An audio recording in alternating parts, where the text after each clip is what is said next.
اس حفظ کی خاطر یہ تھے ہمارے دوسرے مسائل سید رومان بن سید مبین صاحب دیگلور، یہ اپنی تقریر پیش کر رہے تھے۔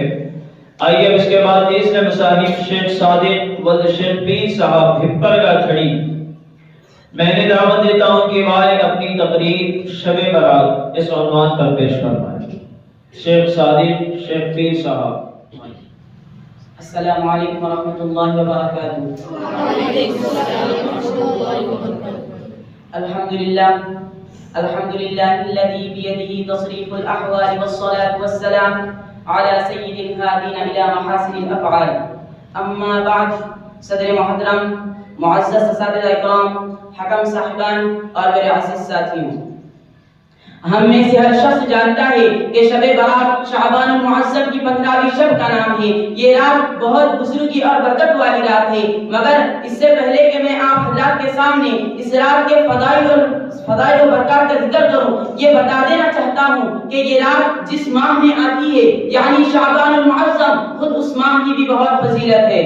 حضور صلی اللہ علیہ وسلم فرماتے ہیں شعبان شہری و رمضان شہر اللہ، کہ شعبان میرا مہینہ ہے اور رمضان اللہ کا مہینہ ہے۔ ام المؤمنین حضرت ام سلمہ رضی اللہ عنہا فرماتی ہیں ما رأیت النبی صلی اللہ علیہ وسلم یصوم شہرین متتابعین الا شعبان و رمضان، کہ میں نے حضور صلی اللہ علیہ وسلم کو سوائے شعبان اور رمضان کے کبھی 2 مہینے لگاتار روزہ رکھتے نہیں دیکھا۔ حضرت عائشہ رضی اللہ عنہا کی روایت ہے کہ رسول اللہ صلی اللہ علیہ وسلم رمضان المبارک کے بعد سب سے زیادہ ماہ شعبان میں ہی روزہ رکھتے تھے، کبھی تو پورے ماہ میں روزہ رکھتے، کبھی شعبان کے کچھ دنوں میں روزہ رکھتے۔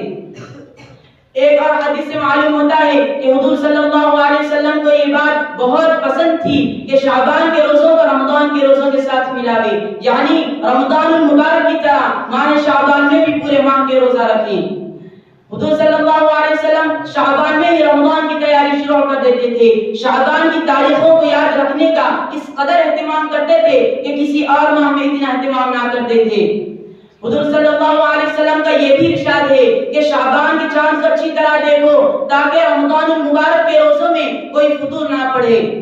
حضور صلی اللہ علیہ وسلم ان الفاظ میں دعا مانگا کرتے تھے اللہم بارک لنا فی رجب و شعبان و بلغنا رمضان، کہ اے اللہ ہمارے لیے رجب اور شعبان کے مہینے میں برکت دے اور ہم کو رمضان تک پہنچا دے، یعنی ہماری عمروں میں اتنی برکت دے کہ ہم رجب اور شعبان کے مہینے گزار کر رمضان المبارک کے فیض و برکات سے بھی مالا مال ہو سکیں۔ محترم بزرگوں اور دوستوں، یہ تھے شعبان المعظم میں حضرت صلی اللہ علیہ وسلم کے معمولات، مگر اس کے ساتھ آپ حضرات کو یہ بھی معلوم ہونا چاہیے کہ ہم لوگوں کو بھی شعبان کے مہینے میں عبادات کے اہتمام کا حکم ہے، رمضان المبارک کی تیاری کا حکم ہے، لیکن لگاتار 2 مہینے روزہ رکھنے کی اجازت نہیں، یعنی شعبان کے پورا مہینہ روزہ رکھنے کی اجازت نہیں ہے، کیونکہ اس سے رمضان المبارک کے روزوں کے رکھنے میں ضعف و نقاہت کی وجہ سے اثر پڑ سکتا ہے، جبکہ رمضان المبارک کے روزے فرض ہیں اور شعبان کے نفلی ہیں۔ البتہ ماہ شعبان میں بکثرت روزہ رکھنے کی ہم کو بھی اجازت ہے۔ اسی ماہ شعبان کی 15ویں رات شب برات کہلاتی ہے۔ اس رات کے بڑے فضائل و برکات ہیں۔ ام المؤمنین حضرت عائشہ فرماتی ہیں کہ ایک بار شعبان کی 15ویں رات میں نے حضور صلی اللہ علیہ وسلم کو گھر میں نہ پایا، میں نے تلاش کیا تو حضور صلی اللہ علیہ وسلم مدینہ منورہ کے قبرستان میں تھے۔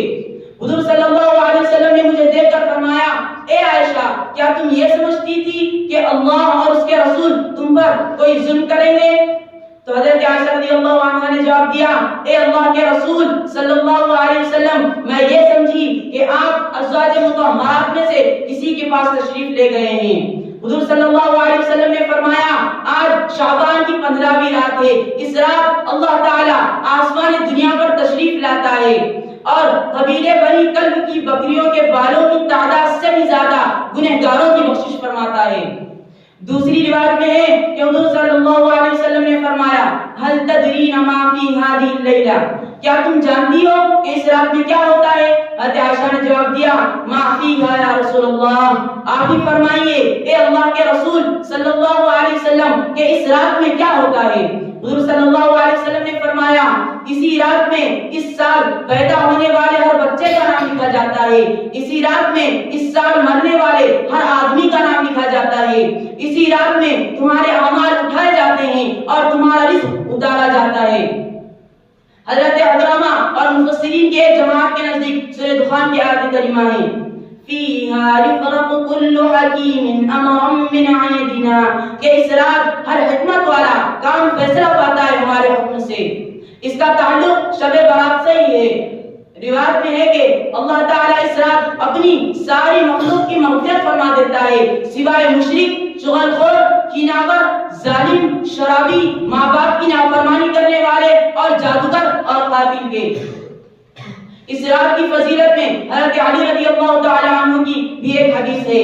وہ فرماتے ہیں کہ حضرت حضور صلی اللہ علیہ وسلم نے ارشاد فرمایا جب شعبان کی 15ویں رات ہو تو اس کی رات میں نوافل پڑھو اور دن میں روزہ رکھو، اس لیے کہ اللہ تعالی سورج ڈوبتے ہی آسمان دنیا پر تشریف لاتا ہے اور اعلان فرماتا ہے کہ